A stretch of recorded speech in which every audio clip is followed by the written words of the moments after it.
हाँ दोस्तों, आप सभी को डेली स्टडी अजय में बहुत बहुत स्वागत है।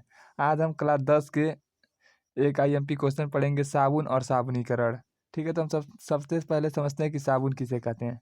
पोटेशियम लौड़ के साबुन कहते हैं, जिसका सामान्य सूत्र होता है RCOO होता है। ठीक है, अब हम समझते हैं कि साबुनीकरण। देखिए क्या इसमें पढ़े हैं कि पोटेशियम लौड़ को क्या कहते हैं, हम साबुन कहते हैं, और जिसका सामान्य सूत्र क्या होता है RCOO होता है। ठीक है, अब हम पढ़ते हैं साबुनीकरण किसे कहते हैं। ठीक है, जब वसा को पोटेशियम हाइड्रोक्साइड किसे कहते हैं, जब वसा को पोटेशियम हाइड्रोक्साइड के साथ क्या करते हैं, तब वसा को पोटेशियम हाइड्रोक्साइड के साथ गर्म किया जाता है तो साबुन प्राप्त होता है, और इस क्रिया को हम क्या कहते हैं, साबुनीकरण कहते हैं। ठीक है, यह क्लास 10 का बोर्ड के लिए आईएमपी क्वेश्चन है, यूपी बोर्ड के लिए। ठीक है, यह कई सालों से लगातार आया हुआ क्वेश्चन है। ठीक, हम फिर क्वेश्चन को समझते हैं कैसे कि जब वसा को पोटेशियम हाइड्रोक्साइड के साथ गर्म किया जाता है तो साबुन प्राप्त होता है, और इस क्रिया को ही क्या कहते हैं, हम साबुनीकरण कहते हैं। ठीक है, अब पढ़ते हैं साबुन के प्रकार। देखिए हम पढ़ते हैं, साबुन दो प्रकार का होता है। पहला ठोस साबुन, दूसरा क्या होता है, मुलायम साबुन। अब हम पढ़ते हैं कि ठोस साबुन किसे कहते हैं, उसके बाद पढ़ेंगे मुलायम साबुन। तो ठोस साबुन के बारे में हम देखते हैं, वे साबुन जिसमें कास्टिक सोडा पाया जाता है। कौन सोडा पाया जाता है, कास्टिक सोडा का प्रयोग होता है, उस ऐसे साबुन को हम कठोर साबुन या ठोस साबुन कहते हैं। ठीक है, यह साबुन जल के साथ कम झाग देता है। कैसा होता है, कम झाग देता है। ठीक है, इसे बर्तन वर्तन धोने में उपयोग किया जाता है। ठीक है, तो फिर से एक बार सोचते हैं कि वे साबुन जो कास्टिक सोडा का प्रयोग किया जाता है, मतलब जिस साबुन को बनाने में हम किसका प्रयोग करते हैं, कास्टिक सोडा का प्रयोग करते हैं, ऐसे साबुन को हम क्या कहते हैं, कठोर साबुन कहते हैं। और यह जल के साथ बहुत कम झाग देता है। झाग यानी गाज, गाज। ठीक है, झाग यानी गाज होता है। ठीक है, बहुत कम गाज देता है। ठीक है, अब बोलते हैं हम मुलायम साबुन।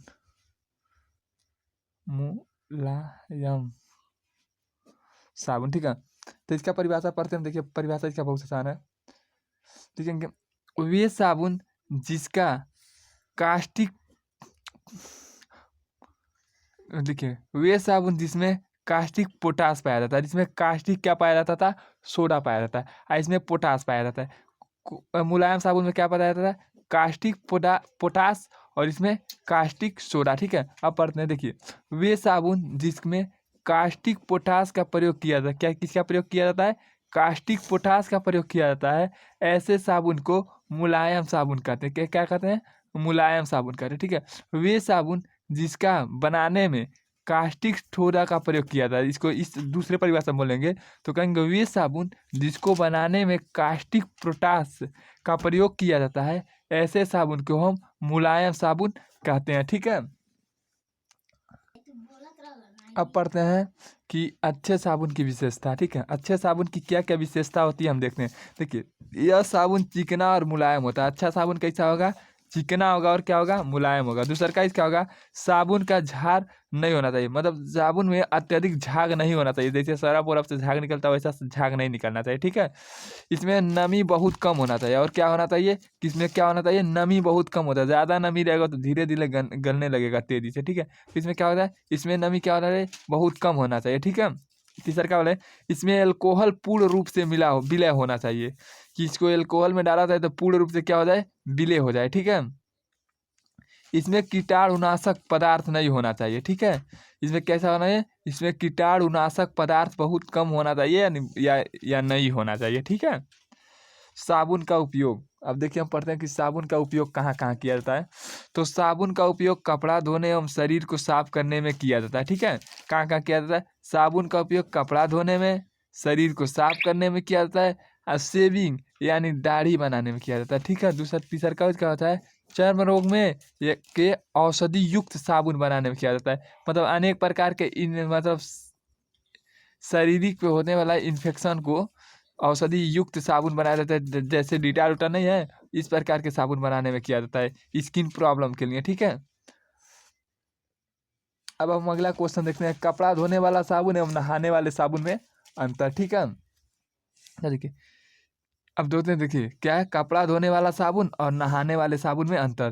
देखिए इसमें उच्च कोटि का तेल का प्रयोग नहीं किया जाता। इसमें क्या किया जाता है, उच्च कोटि का तेल का प्रयोग नहीं किया जाता और इसमें उच्च कोटि का तेल का प्रयोग किया जाता है। फिर देखिए, इसमें उच्च कोटि का तेल का प्रयोग नहीं किया जाता और इसमें उच्च कोटि का तेल का प्रयोग किया जाता है। ठीक है, दूसरा का देखिए, इसमें पूरक पदार्थ का प्रयोग किया जाता है। कहते हैं पूरक पदार्थ का प्रयोग क्या किया जाता है, किया जाता है और इसमें भी पूरक पदार्थ का प्रयोग किया जाता है। ठीक है, इसमें हानिकारक क्षार नहीं होता है, ना कपड़ा धोने वाले साबुन में। ठीक है, इसमें हानिकारक क्षार नहीं होता है, इसमें हानिकारक क्षार होते हैं। ठीक है, कुछ कुछ हानिकारक क्षार भी होते हैं। ठीक है,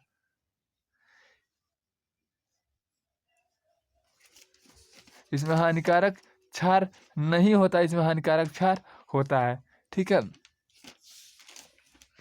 अब पढ़ते हैं अपामर्जक। अपामर्जक यानी डिटर्जेंट यानी सरफ के बारे में पढ़ते हैं। ठीक है, अपामर्जक डिटर्जेंट को कहते हैं, किसको कहते हैं, डिटर्जेंट को कहते हैं। ठीक है, डिटर्जेंट एक विशेष प्रकार का कार्बनिक यौगिक होता है। क्या होता है, एक विशेष प्रकार का कौन सी होता है, कार्बनिक यौगिक होता है, जो साबुन की तरह सफाई का कार्य करता है। क्या करता है, सफाई का कार्य करता है। अपामर्जक क्या होता है, एक डिटर्जेंट होता है जिसमें विशेष रूप से कार्बन यौगिक होते हैं और यह साबुन की तरह सफाई का कार्य करता है। उसे क्या कहते हैं, अपामर्जक कहते हैं। ठीक है, यदि आप हमारे चैनल पर नए हैं तो हमारे चैनल को लाइक करिए, शेयर करिए, सब्सक्राइब करिए और क्लास 10 के यूपी बोर्ड के संबंधित नए नए प्रश्न और एमपी प्रश्न डाले जाते हैं जो कई वर्षों से लगातार पूछे हुए हैं।